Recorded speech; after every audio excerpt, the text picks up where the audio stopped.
I'm a criminal. Maybe I'm just like the world. Maybe I ain't good at all. Maybe 'cause the streets done stole my soul. I'm moving like a criminal. Maybe I ain't good for you.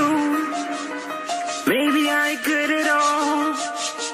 I'm hiking up this road, but it's so cold. I'm moving like a criminal. I can't get away.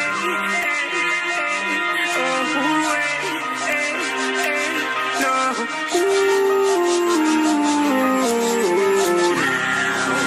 And I can't wait. Y'all been waiting to see this shit, my nigga. Y'all been waiting to see this shit. Let's go. Y'all been waiting. I'm really with that smoke, my nigga. My shit is hot. Let's go. He thinks he's still alive. Who's this everybody that thinks he's still alive, man? Now y'all want to say to me, this man is dead. Y'all want to say in the comment section, this man is dead. Well, Sean and HD is not only saying Alpo is alive, but I'm doubling down on it for many various reasons. The Great Sub-Zero DVD. Why is this so stupid? And he said Alpo is not dead because he got people that work in the hospital that said when he got there he was alive. That was stupid. So, Sub, man, let me ask you, man, Alpo, you believe he's still alive? Because I believe he's still alive, Sub. Yeah, Alpo's still alive, man. See, what happened was, they rushed him to the hospital. Yeah. And I got the text from a girl who worked there. Yeah. She's a nurse. She said, they just brought Alpo here. They just brought Alpo here. Yeah. When Alpo came in, they said he was talking to the police. Right? Like, he was talking to him like he was alive and responsive. Then she said all of a sudden, like 50 cops bust through the door and they wheeled him out. Yeah. So she said he was alive, and now we ordered not to say anything, not to talk about it. And then my homegirl How works if for the somebody morgue. die and we don't have proof he's dead? That means he's still alive and he's concealed. And the F, the B, the I is involved. Did y'all forget that? Stop that. Everybody don't think that. So the first thing they did was show the autopsy of Alpo. So for everybody that swears Alpo's still alive, I mean, I don't know what to tell you. First thing they did was show the autopsy. First thing they did, right out the gate. They showed they had a split screen, that had a picture of Alpo regular, and then they had his autopsy photo. There are a very small number of people that think that.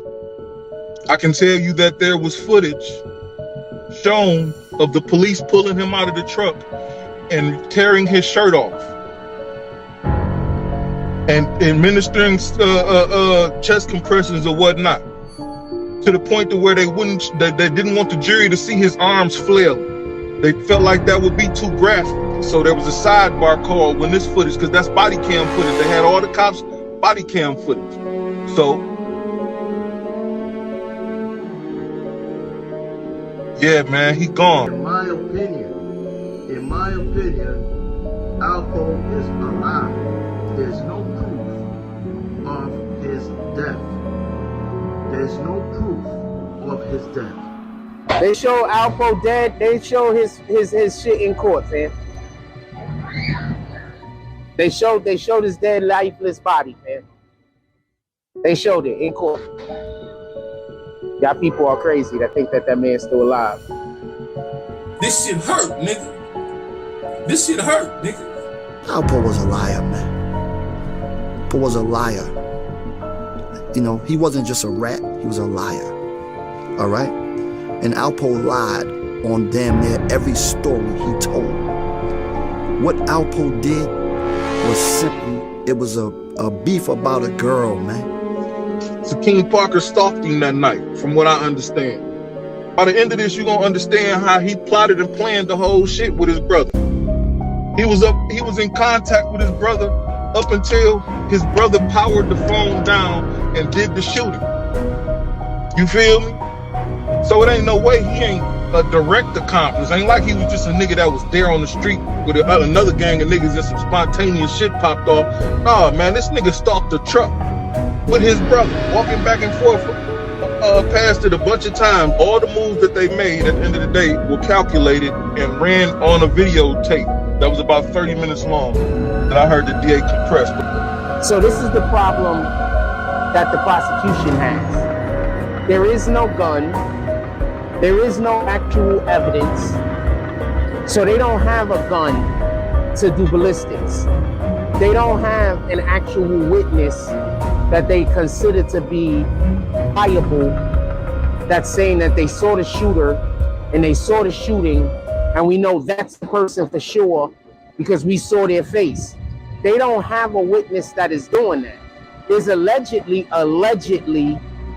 if you listen to what the prosecution says, witnesses that saw the shooter could identified the shooter, but doesn't want to be, they don't want to be involved in this. They don't want to testify. They don't want to be called.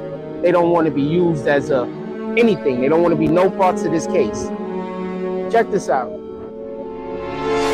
They had a dude take a stand, and his testimony is basically, he took all of the video, he took all of the evidence, not just the video evidence. He also took the evidence from the phones. He took all of the evidence that they have, and he compiled a timeline of everything that happened. So he's currently testifying. Dude went out to the scene, walked around the block, everything. All he does is track people on the video before whatever the incident is and after whatever the incident is. That's it. That's all he does. So the only real evidence that the prosecution has are these videos that show these individuals moving from one place to another. That's the only actual evidence that they have. So anyway, in any regard. So this particular guy, he can follow you anywhere in New York City if you're on that camera. So basically, it was said that Shakeem and company, you know, because there were a few people with him, as well as his brother, are at a store on 149th Street and 7th Avenue when they saw Pogo by. So there was a young lady that took the stand today. She was actually standing by the car, and she says that your man was hollering at her. She was actually standing by the car talking to, remember the witness I told you the other day that was in the vehicle for a moment, and then the shots rang out and she did? So she was actually in the car. She took the stand today. The night that Alpo died, she was on the corner partying, hanging out. She says Alpo passed by a couple of times. He was like circling the block or something.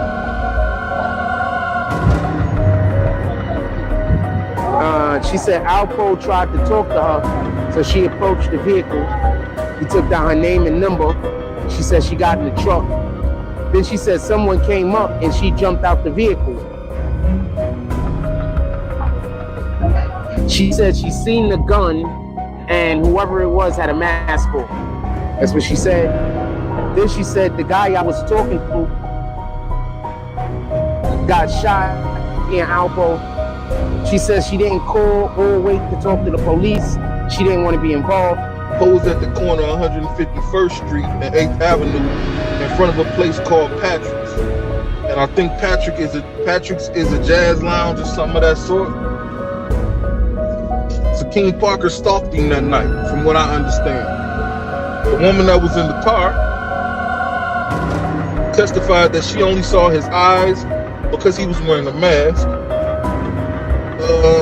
But when they have him on camera, the interesting thing about that is, that's the woman that was in the car with Post. She testified that she didn't see nothing but his eyes because he had on the mask. Then they shows the video of the lady talking to Alpo. They showed the video in court. We see her, she had like on a cape. Remember, this is like Halloween. She had like on a red cape. They showed the video of her talking to Alpo while he sits in the truck. Then they showed where the witness jumped out of the truck as the shooter shot Alpo. And then the court examination comes, the defense steps up, asks while she testified, basically she got subpoenaed. She had no choice. She said she didn't want to testify.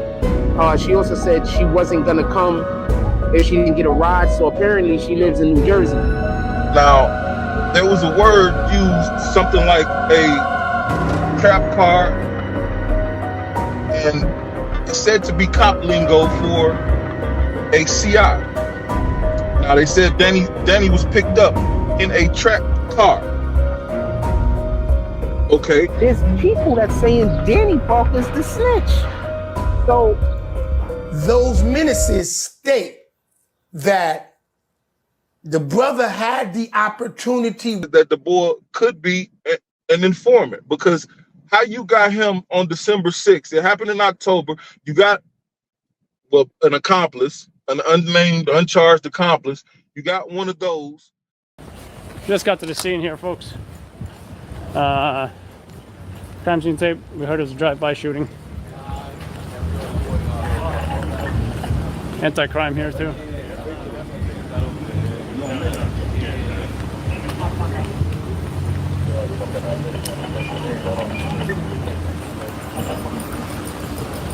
There was a group of people standing around the entrance of Legends. Those are the last people Shakeem spoke to before the shooting, other than his brother, Danny Parker. And those people are the people he was walking towards as he pulled his mask up and made a gun signal before he gave everybody handshakes, like, doing a little handshake thing motherfuckers do. But it was said that he made a gun signal. So I don't know if he was letting motherfuckers know it's getting ready to go down. You feel me? Giving them the ups to move out the way. Whatever he was doing. It was around 3:01, 3:02 a.m. when he walked up to everybody and threw the gun signal and was shaking hands and whatnot, dapping people up. Posed at the corner of 151st Street and 8th Avenue. He was caught pulling the mask up. Well, the mask was down. I guess he was smoking a cigarette around Legends nightclub. He was also picked up on Legends nightclub's cameras, which is on 151st Street between 8th Avenue and I think Bradhurst.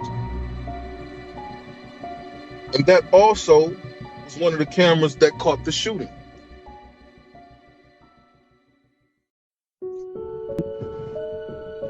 Now, when he I believe at this point, when he walking up and shaking everybody's hands and whatnot, he then disappears off camera. So that's what I think created the reason. That's one of the ways I think reasonable doubt was created. They lost him for 18 minutes. And then the individual that they're saying was him when he walked through the alleyway. And the still image was basically of the dude with his legs like that walking. Right? And then they took another still image of a different time of the person who actually did do the shooting, because it was right after the individual did the shooting. They had another still image of the person basically in that same position, and they're saying this is the proof that this is the same person. They showed Shakeem walk, and then they showed the shooter's walk. And I'm just gonna be honest with you, the niggas had the same walk, man. And you could see Shakeem have a reaction. Pope got there at, I believe, around 2:30 a.m. And it was said that he circled the block a few times. And then he parked at an angle. Kind of like at the corner of the street, in the crosswalk. He wasn't driving by, he was sitting there for a really long time. So basically, I'm showing you the whole street here, right? So this right here is the street, it's the side of the street that the shooting allegedly, you can see I'm on the sidewalk. This is the side of the street that the shooter allegedly happened on, that the shooting happened on. If we are, so allegedly, the shooter came from over there, catty corner, as you can see, opposite corner of where I'm at. As you can see where you see the blue shop right there, where you see the lady basically coming from where the blue shop is over there, where you can buy coffee and everything. That is where the shooter came from, and the vehicle was parked right here. And basically, over there, a store is supposed to be over there on that corner. So basically, a store is over there on that corner. That's where Danny Parker was supposed to be. The shooter came from this area over here, did the shooting right here, and Danny Parker was right there, and allegedly Danny Parker was standing with someone. So this is the problem that the prosecution has. There is no gun, there is no actual evidence, so they don't have a gun to do ballistics. They don't have an actual witness that they consider to be viable, that's saying that they saw the shooter and they saw the shooting, and we know that's the person for sure because we saw their face. They don't have a witness that is doing that. There's allegedly, if you listen to what the prosecution says, witnesses that saw the shooter, could identify the shooter, but doesn't want to be, they don't want to be involved in this. They don't want to testify, they don't want to be called, they don't want to be used as anything. They don't want to be no parts of this case. The shooting happened at 3:21 a.m. Now they said at about 2:40, about 2:40, 2:50, Shakeem and Danny Parker show up on camera walking back and forth past Alpo's truck. You feel me? Like pacing back and forth, spreading out, calling each other, coming from different angles. They did a whole lot of angling, I guess, to see who he's in the truck with, see if he was slipping. Who knows? He wasn't driving by, he was sitting there for a really long time. Shakeem Parker then disappears off camera from 3:02 to 3:18 a.m. The cameras pick back up on him just before the shooting at 3:21. An anonymous witness gave a statement that she was dropping a friend off, and I guess what looked to be a homeless guy to her in a hooded crossed the street in front of her, and shots started ringing out, and she pulled off. She gave a description, but she gave a bold description because she said that Shakeem Parker was 5'7" or 5'9" or something like that, when in all actuality he's only 5'3", 5'2", 5'3". So the defense went to work on that alone. She also said that he had on dark colored jeans or black jeans, when in all actuality he had on blue sweats or dark blue sweats or something like that. And you know, that threw that witness's credibility out of the window. The alleged description doesn't match Shakeem Parker. The alleged description, this is what the damn detective said, matches Danny Parker. Because the defense's argument is that the police just looked at their client and didn't do any other investigation. They didn't investigate the evidence, they investigated the client.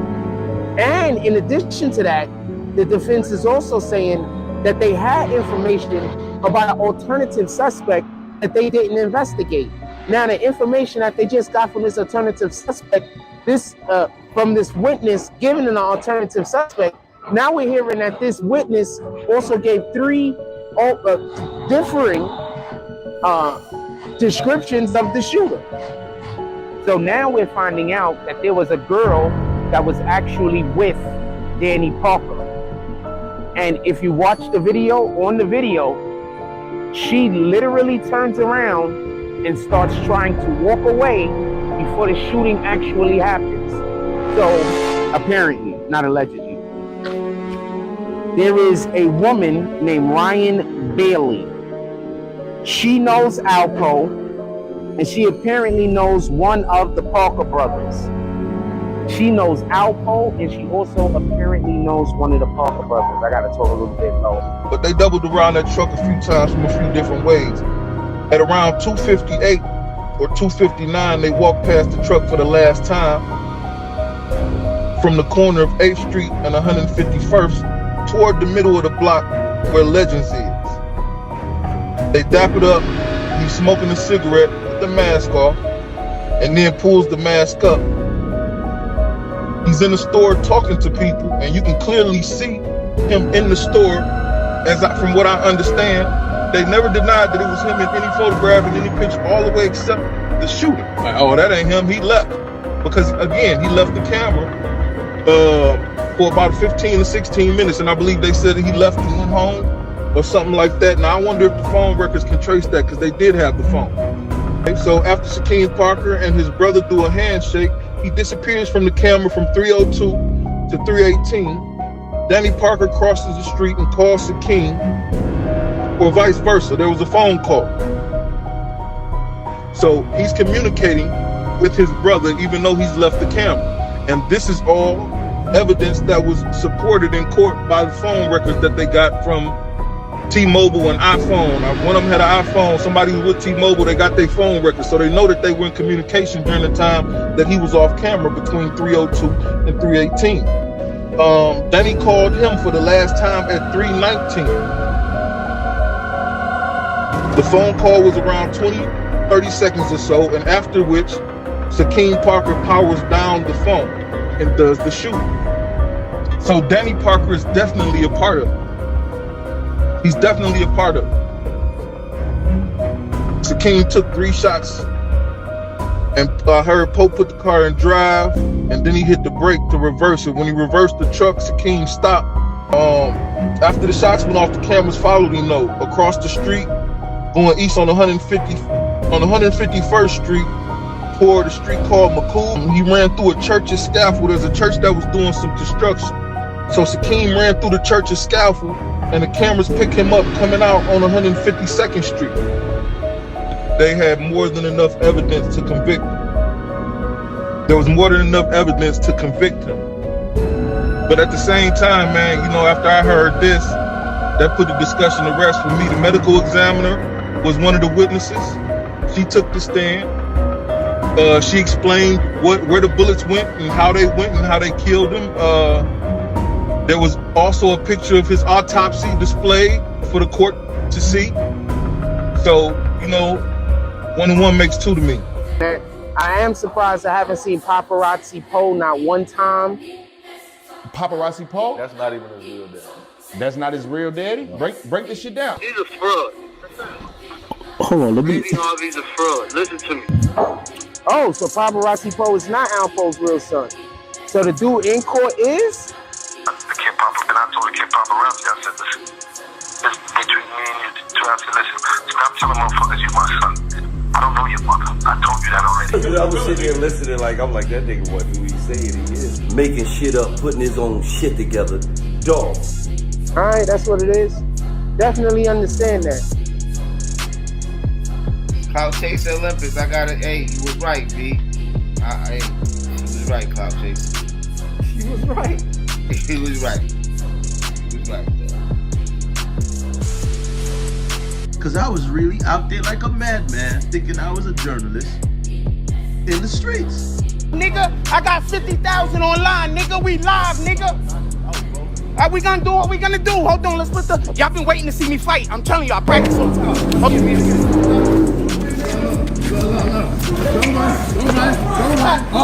All I said was delete me, right? Huh? Did I just say delete me off your shit? Huh? Hold on, let me get up. Let me get up. Shut up. Look at him. That's enough. That's enough. That's enough. That's enough. Huh? That's enough. That's enough. I'll fucking kill you, nigga. That's enough. Huh? Do you feel like Alpo's still alive through all the conspiracies and? I know for sure he's dead, and I'll show your partner off stream after the interview the evidence.